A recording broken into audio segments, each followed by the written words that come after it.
अस्सलाम वालेकुम फ्रेंड्स, उम्मीद करती हूँ आप सब लोग खैरियत से होंगे। आज मैं आपके लिए लाई हूँ class 9 chapter number 3 atomic structure का लेक्चर नंबर 9। आज का हमारा टॉपिक है radio activity can change the proton number and alter in atomic identity. यानी कि रेडियो एक्टिविटी एक ऐसा फिनोमिना है जो कि एलिमेंट्स का प्रोटॉन नंबर चेंज कर लेता है और उनकी जो एटॉमिक आइडेंटिटी है उसको क्या कर लेगा, चेंज कर लेगा। ठीक है, सबसे पहले हम रेडियो एक्टिविटी की डेफिनेशन देख लेते हैं कि रेडियो एक्टिविटी होती क्या है। Spontaneous emission of radiation by an element, spontaneous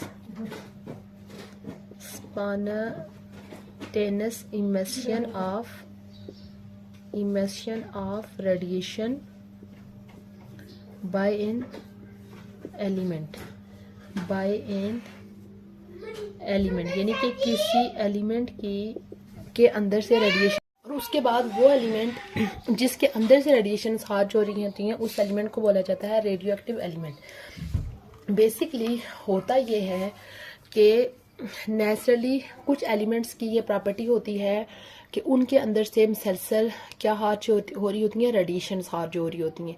radiation के बारे में आपने ये सुना होगा, अक्सर जो कैंसर के पेशेंट होते हैं उनके बारे में सुना होगा कि उनको उनके इलाज के दौरान आपने ये टर्म सुनी होगी कि उनको रेडिएशंस लग रही हैं। तो रेडिएशंस बेसिकली वो यही रेडिएशंस होती हैं जो कि रेडियो एक्टिव एलिमेंट्स के अंदर से हार्ज होती हैं, और ये रेडिएशन इतनी स्ट्रॉन्ग होती हैं कि ये जाके कैंसर सेल को क्या कर देती हैं, जला देती हैं। अब ये जो एलिमेंट्स के अंदर से रेडिएशंस का जो हार्ज होना है ये नेचुरली उनके अंदर प्रेजेंट होता है।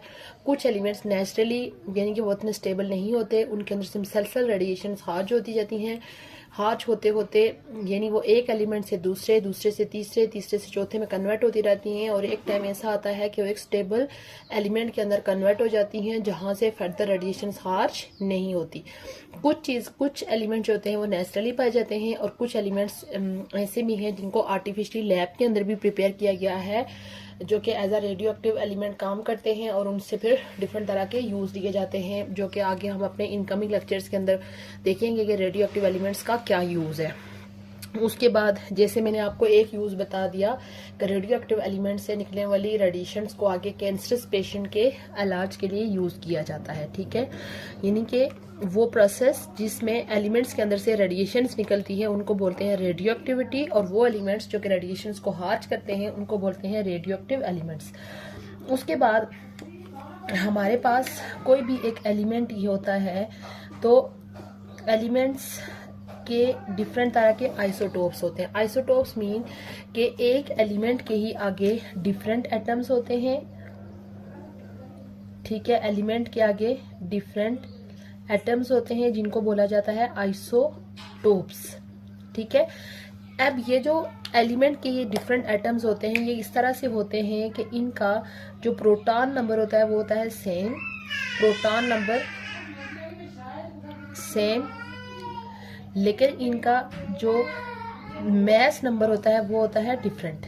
मैस नंबर इनका क्या होता है, डिफरेंट होता है, और इनकी पीरियोडिक टेबल में जो है वो पोजीशन एक ही होती है, ये एक ही जगह पीरियोडिक टेबल में लाई करते हैं। अब कुछ एलिमेंट्स ऐसे होते हैं कि उनके दो तरह के एटम्स पाए जाते हैं, यानी कि जो ज़्यादा डिफरेंट एटम्स होंगे उनको आइसोटोप्स बोलेंगे। तो हम ऐसे बोलेंगे कि एलिमेंट्स के डिफरेंट तरह के आइसोटोप्स होते हैं। कुछ आइसोटोप्स उनके स्टेबल होंगे और कुछ आइसोटोप्स स्टेबल नहीं होंगे, वो उनके अंदर रेडियो एक्टिविटी का फिनोमिना पाया जाएगा। जैसे एक एलिमेंट है कार्बन, जिसका जो सिंबल होता है वो होता है C12, उसका सिंबल है। तो कार्बन के तो वैसे 3 आइसोटोप्स हैं। ठीक है, तो इसमें से अगर हम 2 आइसोटोप्स का देखें, C12 जो आइसोटोप्स होता है ये इसका स्टेबल आइसोटोप्स होता है, इसके अंदर से कोई भी रेडिएशन हार्ज नहीं होती। बट कार्बन का ही एक आइसोटोप्स होता है जिसका एटॉमिक मास क्या होता है, 14 होता है, ये स्टेबल नहीं होता, ये रेडियो एक्टिव जो है वो आइसोटोप्स होता है। ठीक है, अगर हम इनके जैसे ऊपर हमने डिस्कस किया कि इनका प्रोटॉन नंबर सेम होता है, तो प्रोटॉन नंबर सेम यानी इसका भी एटॉमिक प्रोटॉन नंबर 6 होगा, इसका भी proton number mean atomic number दोनों का 6 है, जस्ट इनके मास नंबर डिफरेंट हैं। तो इनमें से ये स्टेबल है और ये दूसरा जो वाला है जो अनस्टेबल है। तो जैसे कि ऊपर हमने डेफिनेशन में लिखा कि रेडिएशंस यानी कि रेडियो एक्टिव एलिमेंट डिफरेंट तरह की रेडिएशंस खारिज करते हैं। अब वो रेडिएशंस कौन सी होती हैं और वो क्या वो सब रेडिएशंस एक जैसी होती हैं, डिफरेंट होती हैं, उनकी डिटेल जो है वो हम देख लेते हैं। जैसे कि हमने कहा कि रेडिएशंस, अब जो रेडियो एक्टिव एलिमेंट की रेडिएशंस खारिज करते हैं, तो रेडिएशंस खारिज करने से उनके अंदर डिके आता है। डिके मीन के वो टूटते फूटते हैं, ठीक है। तो उससे फिर 3 तरह की रेडिएशंस निकलती हैं। पहली तरह की जो रेडिएशंस होती हैं उनको बोला जाता है अल्फा रेडिएशंस। उसके अलावा दूसरी रेडिएशन जो खारिज होती हैं उनको बोलते हैं बीटा रेडिएशंस। और तीसरी तरह की जो रेडिएशंस खारिज होती हैं उनको बोला जाता है गेमा रेडिएशंस, ठीक है। तो ये रेडिएशंस खारिज होने से होगा क्या कि एक एलिमेंट टूट के दूसरे में, दूसरे से फिर तीसरे में, इस तरह से जाएगा। जैसे कि हम यहाँ पे एक एग्जांपल डिस्कस कर लेते हैं कि एक एलिमेंट है यूरेनियम जिसका मैस 238 होता है। यूरेनियम, इसका मैस जो है वो होता है 238, इसका मैस होता है। ये एक रेडियो एक्टिव एलिमेंट है। तो इसके अंदर से जब रेडिएशंस निकलती हैं तो ये किस में कन्वर्ट हो जाता है, थ्यूरियम में कन्वर्ट हो जाता है, ठीक है। थ्यूरियम जिसका मैस कितना होता है 34। अब आप देखें कि ये इसके मैस देखें, इधर इसका मैस क्या था 38 था, 38 से लेस होके 234 गया है। तो इट्स मीन कि इसके अंदर से ऐसी चीजें निकली हैं जो कि उसके मैस को 4 उन्होंने क्या कर लिया, लेस कर लिया। तो इसके अंदर से क्या चीज निकलेंगी, अल्फा रेडिएशंस, ठीक है। अल्फा रेडिएशन बेसिकली हीलियम होता है, यानी कि इस तरह से इसका जो प्रोटॉन नंबर होता है वो 92 होता है। तो यहाँ पे हो जाएगा 90। तो अब देखिए ये कम हो गया। अब ये जो 2 इधर से निकला है वो इधर चला गया और जो 4 वहां से लेस हो गया तो ये उधर, यानी कि ये बेसिकली कौन सी रेडिएशंस यहाँ पे निकली हैं, ये हीलियम के न्यूक्लियाई को क्या बोला जाता है, अल्फा रेडिएशन। यानी कि यूरेनियम के अंदर से अल्फा रेडिएशन निकली तो यूरेनियम किस में कन्वर्ट हो गया, थ्यूरियम में कन्वर्ट हो गया। इसी तरह ये जो थ्यूरियम होता है ये भी कोई इतना स्टेबल नहीं है, ये फर्दर आगे कन्वर्ट होते होते पूरी एलिमेंट्स की सीरीज बनती है।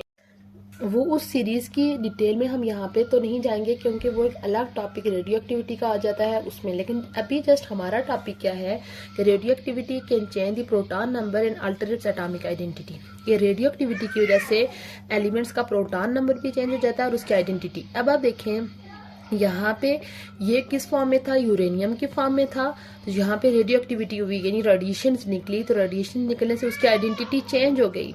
अब देखें पहले वो यूरेनियम था, रेडिएशन के निकलने के बाद वो क्या हो गया, थ्यूरियम हो गया और उसका प्रोटॉन नंबर भी चेंज हो गया। यहाँ पे देखें 92 था, यहाँ पे क्या हो जाएगा 90। और यहाँ पे रेडिएशन निकलने के साथ साथ यहाँ पे बहुत ज़्यादा जो है वो एनर्जी भी हार्ज होती है, ठीक है। ये तो अल्फा रेडिएशन निकली हैं। अब आप देखें ये जो थ्यूरियम होता है ये भी इतना कोई स्टेबल आइसोटोप नहीं है, इसके अंदर से जो है वो फर्दर रेडिएशंस खारिज होती हैं। थ्यूरियम का मॉलिक्यूलर वेट है 234 और एटॉमिक वेट इसका क्या है 90। तो अब फर्दर इसके अंदर से रेडिएशंस निकलेंगी तो ये हमारे पास एक अलग एलिमेंट में कन्वर्ट हो गया, प्रोटेक्टीनियम। ये कौन सा एलिमेंट है, प्रोटेक्टीनम में चेंज हो गया है। तो यहाँ पे उसका मॉलिक्यूलर वेट जो प्रोटॉन नंबर है वो एक इंक्रीज हुआ है, ठीक है। यहाँ पे प्रोटॉन नंबर क्या होगा, इसका इंक्रीज होगा और यहाँ पे साथ में हमारे पास एनर्जी हुई है, यानी यहाँ पे भी रेडिएशंस निकली हैं तो उसका प्रोटॉन नंबर क्या हुआ, एक मैस नंबर में कोई तब्दीली नहीं आई बट प्रोटॉन नंबर जो है वो इसका इंक्रीज हो गया है। इसी तरह सपोज अगर किसी एलिमेंट के अंदर से बीटा रेडिएशंस निकलती हैं तो तब क्या होगा, बीटा रेडिएशंस, ठीक है। बीटा रेडिएशंस में आप सपोज हमारे पास एक एलिमेंट है, अगर कार्बन प्रेजेंट है, कार्बन का एटॉमिक मास 12 होता है और एटॉमिक नंबर क्या होता है 6 होता है। तो कार्बन चेंज होता है नाइट्रोजन में, तो उसके अंदर से एक इलेक्ट्रॉन निकल गया और साथ में क्या हो गई, एनर्जी निकल गई, ठीक है। अब देखें कि यहाँ पे कार्बन के अंदर से क्या हो रहा है, यानी कि कौन सी रेडिएशन, ये जो एक इलेक्ट्रॉन निकल रहा है ये हमारे पास क्या है, बीटा पार्टिकल्स है, बीटा पार्टिकल्स। यानी बीटा पार्टिकल्स के निकलने से यहाँ पे आप देखें कार्बन, सॉरी ये कार्बन, यहाँ पे ये रेडियो एक्टिव एलिमेंट है। अब आप देखें एक इलेक्ट्रॉन निकला है, ठीक है। इलेक्ट्रॉन निकलने से अब आप देखें इधर, यहाँ पे देखें उसका प्रोटॉन नंबर क्या था, 6 था, तो एक और इलेक्ट्रॉन निकला, तो यहाँ पे इलेक्ट्रॉन्स कितने हो गए हैं, 7 हो गए हैं, ठीक है। जबकि उसके मास के अंदर कोई तब्दीली वाकया नहीं हुई, यानी कि बीटा रेडिएशंस के निकलने से आप देखें एलिमेंट की आइडेंटिटी चेंज हो गई है। इसी टॉपिक को हम डिस्कस कर रहे हैं कि रेडिएशंस के निकलने से एलिमेंट की जो आइडेंटिटी है चेंज हो जाती है, यानी यहाँ पे ये कार्बन है और वहां पे क्या चेंज हो गया है, नाइट्रोजन हो गया। उसके बाद अगर सपोज गेमा रेडिएशंस रिलीज होती हैं तो फिर क्या होता है, गेमा रेडिएशंस, गेमा रेडिएशंस में आप देखें कि सपोज हमारे पास एक एलिमेंट है कोबाल्ट, जिसका एटॉमिक नंबर 60 होता है और ये होता है 27। कोबाल्ट ये चेंज हो जाता है निकल के अंदर, साथ में यहाँ पे क्या निकल रही है, एनर्जी निकल रही है। यहाँ पे देखें 27 से इसका 28 हो गया एटॉमिक नंबर, तो ये इसका क्या हो जाएगा, कोबाल्ट से ये किस में चेंज हो गया, निकल में चेंज हो गया।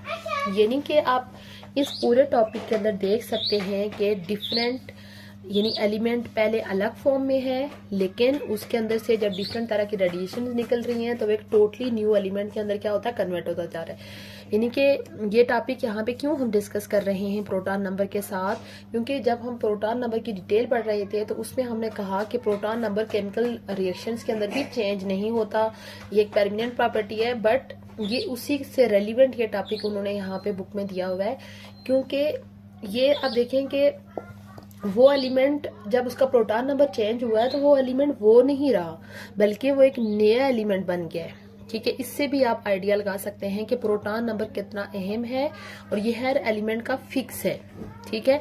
अब आप देखें 92 से 90 में गया तो ये बिल्कुल अलग एलिमेंट है। इधर देखें 6 कार्बन का है, जो ही एक प्रोटॉन नंबर इंक्रीज हुआ तो वो कार्बन नहीं रहा, बल्कि वो किस में कन्वर्ट हो गया, नाइट्रोजन में कन्वर्ट हो गया। इसी तरह आप यहाँ के केस में देखें कि कोबाल्ट में एटॉमिक नंबर 27 से 28 गया, तो ये एलिमेंट कोबाल्ट नहीं रहा बल्कि निकल में चेंज हो गया है, ठीक है। आज का था हमारा लेक्चर रेडियो एक्टिविटी के हवाले से। आज हमने जो है वो देखा कि किस तरह से रेडियो एक्टिविटी जो है वो एलिमेंट्स के प्रोटॉन नंबर को भी चेंज कर लेती है और एटॉमिक आइडेंटिटी को चेंज कर लेती है। इस लेक्चर का सम कर लेते हैं कि आज हमने रेडियो एक्टिविटी की डेफिनेशन देखी कि एलिमेंट्स की ये प्रॉपर्टी कि उनके अंदर से डिफरेंट रेडिएशंस का निकलना रेडियो एक्टिविटी कहलाता है, और वो एलिमेंट्स जो रेडिएशंस को हार्ज करते हैं उनको रेडियो एक्टिव एलिमेंट बोला जाता है। तो उसके लिए फिर हमने देखा कि कुछ एलिमेंट्स ऐसे होते हैं उनके जो डिफरेंट आइसोटोप्स होते हैं, कुछ आइसोटोप्स उनके स्टेबल होंगे और कुछ रेडियो एक्टिव होंगे। जैसे कि हमने कार्बन का देखा कि कार्बन का जो C12 वाला होता है वो स्टेबल होता है, बट C14 वाला जो है वो स्टेबल नहीं होता। फिर हमने रेडिएशन देखी कि जो रेडियो एक्टिव एलिमेंट्स होते हैं वो 3 तरह की रेडिएशन निकालते हैं, अल्फा पार्टिकल्स, बीटा पार्टिकल्स और गेमा। फिर हमने अल्फा की एग्जांपल देखी कि किस तरह से अल्फा पार्टिकल्स निकलते हैं, फिर गेमा की एग्जांपल देखी और बीटा की एग्जांपल देखी। उम्मीद करती हूँ आपको आज का लेक्चर अच्छा लगा होगा। अगर चैनल पे पहली दफ़ा आए हैं तो चैनल को लाजमी सब्सक्राइब कर लीजिए और साथ में बेल आइकन भी प्रेस कर लीजिए ताकि हमारी जो भी न्यू वीडियो है उसका नोटिफिकेशन आपको मिल जाए। इंशाल्लाह बहुत जल्द मैं न्यू टॉपिक के साथ हाजिर होंगी। तब तक के लिए अल्लाह हाफिज़।